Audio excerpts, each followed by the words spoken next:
Video from my October 23rd, 2016 technical dives to Lake Mead. I had a work event to go to in Las Vegas, and I figured I'd take the opportunity to go finally dive Lake Mead. Thankfully, I've got a dive buddy out there who's also a technical diver, and he and a friend were willing to take me out and explore the lake a bit. As you can see from this photo, the lake is very, very, very low. From what I understand, now it's about 60 feet lower than it was just a few years ago. Many of the sites that I dove were out of reach all but 2 or 3 years ago. The first was a PBY. It's a boat plane, and this particular plane crashed in the late 1940s. It had been purchased from the military and had taken off from an airport in Boulder City and was trying to land on the lake. But unfortunately, they forgot to retract the landing gear. The landing gear caught on the surface of the water and caused the plane to flip, ripping off the wings and killing a few of the occupants. Here's my profile from the dive. As you can see, it is a very, very flat 140-foot dive. Just a couple of years ago, this was a 200-plus foot dive. So the lowering of the lake has allowed many dive sites to open up to a variety of divers. This is still a technical dive, and as you can see, I still had to do some relatively minor deco, but for the experience, it was well worth it.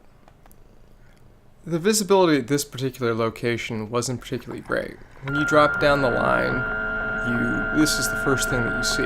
It's the wings that are basically flipped upside down. So this is the bottom of the wing from basically the side. They're quite large. The wreck is also in multiple pieces, so it helps to have a scooter. Here's another shot of the wings. Again, this is the side perspective.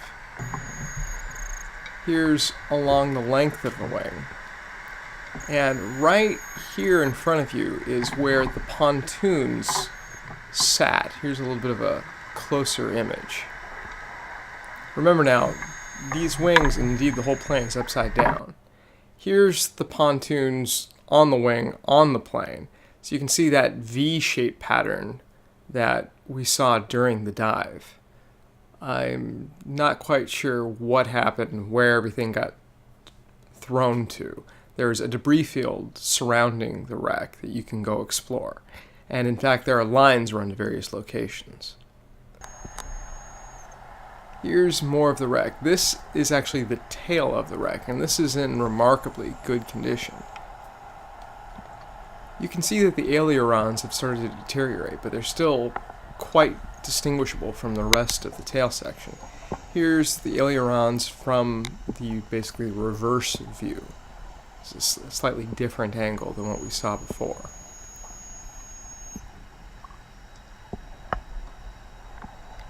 You can see the tail section a little bit better.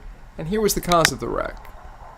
The wheels that were left down and caught the surface of water, causing it to flip and be destroyed.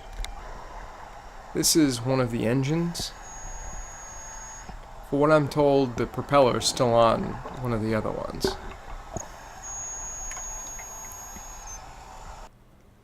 Next, we're going to see this particular section of the bottom of the airplane, of the hull. Notice the little lip.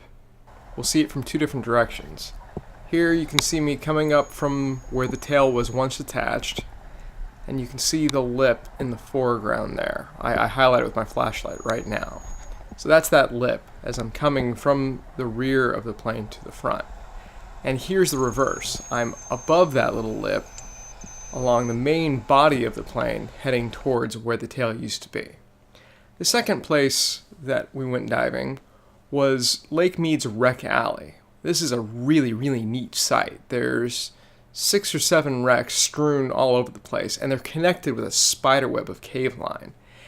This is an excellent, excellent site to practice your scooter skills, because the contours go up and down and up and down. As you can see here, when I would go back and forth looking at the different wrecks, we'd go up and down 30 feet. So you need to be really well practiced with your scooter, because that sort of a delta really changes your buoyancy and what your PPO2 is if you're not paying attention. This was a really neat dive. This is what you see at first when you go down the line. I don't know why there's a baby attached to the rock. This is the first wreck that we saw. This is wreck H on the map, and we visited it several times. I'm not going to bore you with the video of the same wreck a bunch of times, but this just gives you an example of what it was. It was maybe a 25-foot or so boat, a traditional boat that you might see on a lake that's trailered by a car. For some reason, there's a skull sitting in the middle of this park. I guess this is the closest that I saw to seeing cement boots. It's plastic and floating. As I said, it's a lot of line, and as you can see, the line here is descending over this hill. So you really get a good chance to practice your scooter skills, following lines, etc. The next wreck we hit was wreck E. I believe it's wreck E because of its proximity to wreck D. I could be wrong. This could also be Rexy. As you can see, it's a little tiny, like, speedboat, very hydrodynamic in its profile. The next wreck we hit was wreck D. Wreck D is a rather decent-sized sailboat that's been sunk. Here's a view of it from one side. From what I understand, if you look closely inside the wreck, and I didn't stick my head and scooter in, there's a giant teddy bear sitting inside of this. I sort of regret now not sticking my scooter all the way inside to figure out where exactly it was. They had told me ahead of time that it was in here, but I forgot when I was diving the wreck. It's pretty neat, and it's still in really good shape. There's not the incrustation of life on these wrecks as there is in saltwater. It's mostly the invasive clams and mussels. Here's the bottom side of the wreck from a different perspective.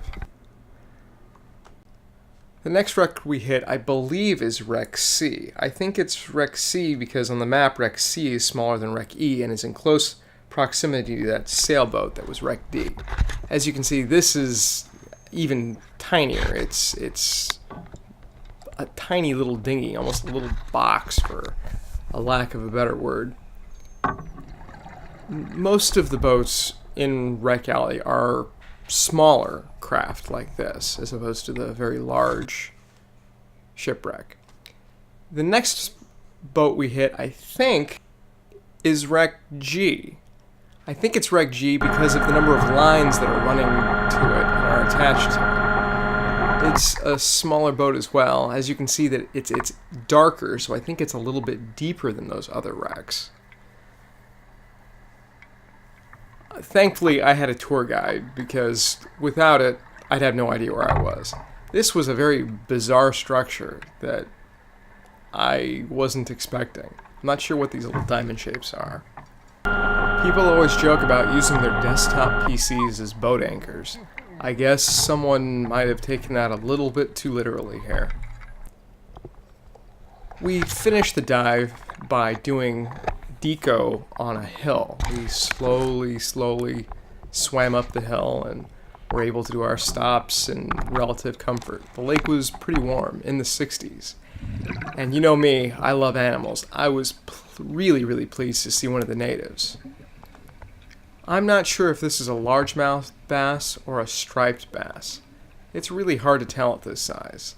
There were much larger carp back at the dock in the marina. This was a very cool set of dives, and I look forward to doing them again soon.